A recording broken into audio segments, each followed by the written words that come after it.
Hi, and welcome back to my YouTube channel. My name is Darren Bartlett, and I talk social issues and all, even political issues, depending on what is making news in a week. And this time, this is not something that has made news, but I have seen a trend. Like there's a growth in a trend that I think we need to address as society because the rules of engagement in today are quite different. And I'm talking about a trend called the cancel culture.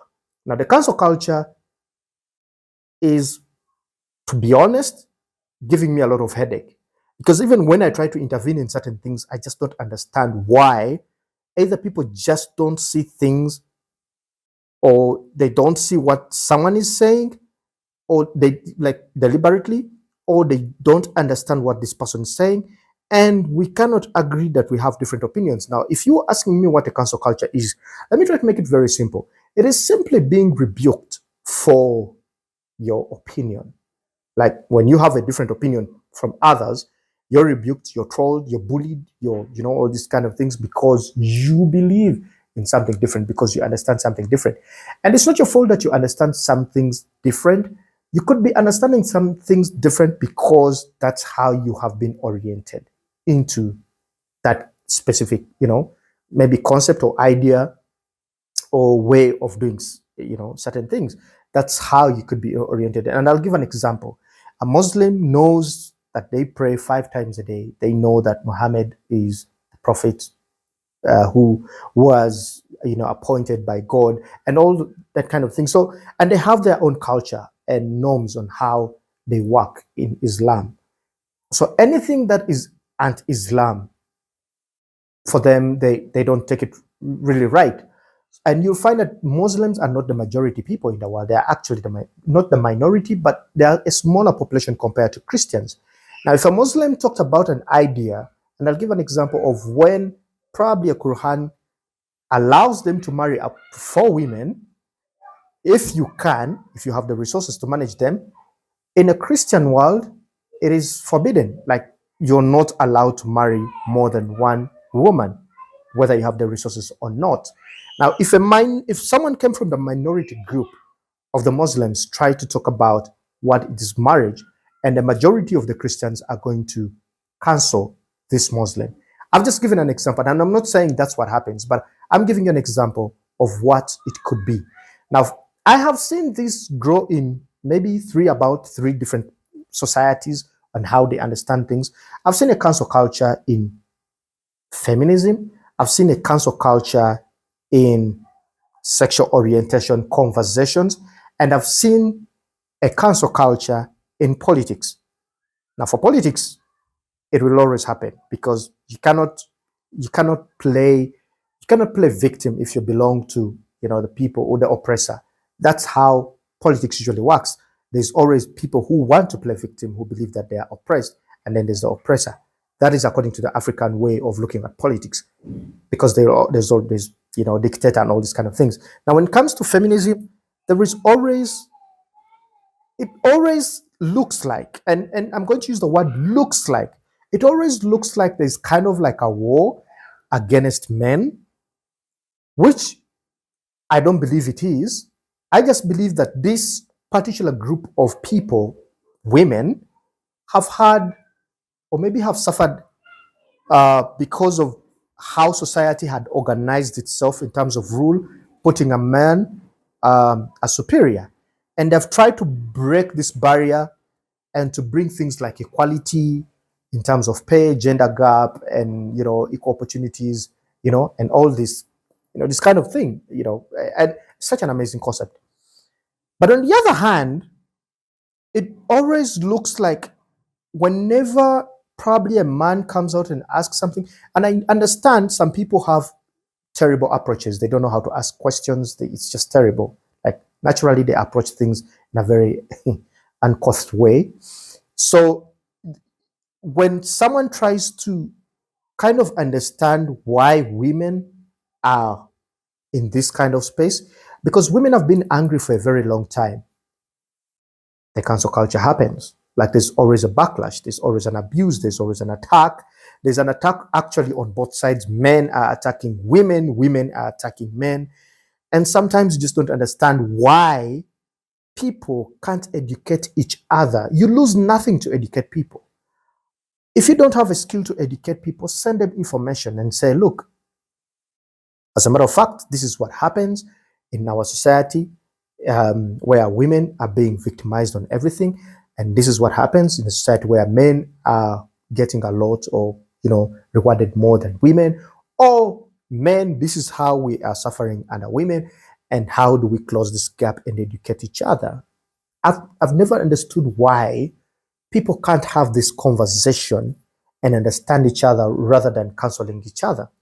Because now you cancel each other, you hate each other. The consequences have always been like, I think everyone hates me because I have this kind of idea that I think things shouldn't be happening like this. And then there's this whole sexual orientation conversation that even over the weekend, my media brother, Fat Boy, received a beating for it online.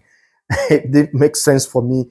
But I could have, when you are reading these things from a spectator kind point of view, you tend to look at things a little bit different because you're saying, what is this one saying?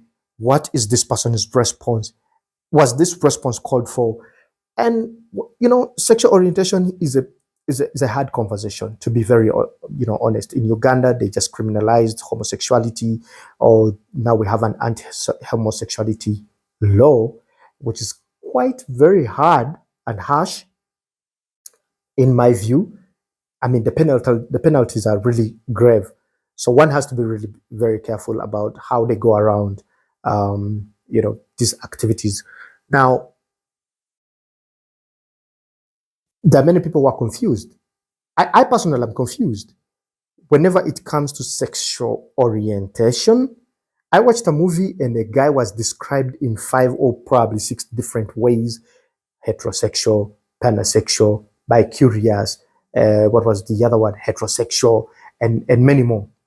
And when I looked into the dictionary, for me, it looked like it's the same thing with very small similarities, very small, where someone says, yes, I am attracted to men and have sexual relationships with women. And you're wondering, what are you saying?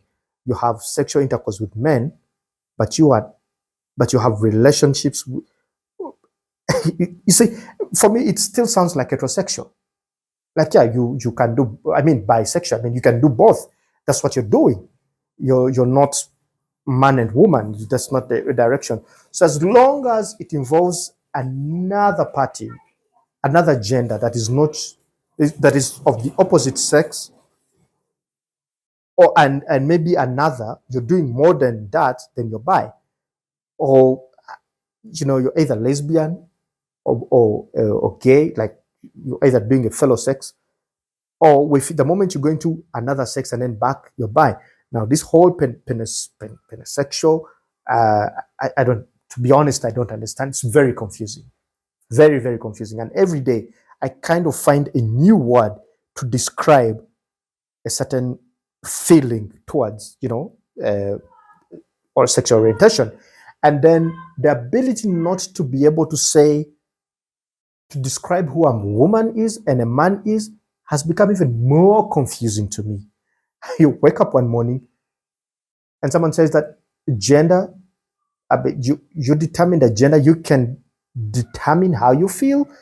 Is it determined, or you say how you feel? I mean, someone to say, I am a guy, and then you're a guy, and then you say, I am a woman, then you're a woman, like because you said so, because you feel so, and you're not. Forgive me. That's the most confusing thing I have ever come across. But and the problem is that now, once you come out and try to understand these things and ask these questions, you're immediately labeled as a homophobic. Now, listen, I am not saying that homophobics are not there. They are actually there. There are people who actually hate people in this LGBT community, or people who believe in these gay rights, homosexuality, and all these kind of rights, LGBT. They're there. There are people who actually hate them. I've seen cases where some have been killed in Kenya, people have been killed in Uganda, people have been killed in Nigeria, and in other Muslim communities, they have been actually killed and people hate them. But I'm just saying, for people who fail to understand these things, if they ask the question, what is going to be your approach in handling such conversations? It's okay to avoid people who are homophobic, and we should call out, because they have made themselves clear that they hate this culture. But how do we have conversations without cancel cultures? And I've seen people who have committed suicide because of a cancel culture, because no one at the end of the day believes what their mind says. And people have now feared to come out to speak their minds. In fact, cancel culture for me is the death of freedom of speech. Before we go into even political reasons, why you can't be a politician and say this. No, cancel culture is the birth of the death of freedom of speech.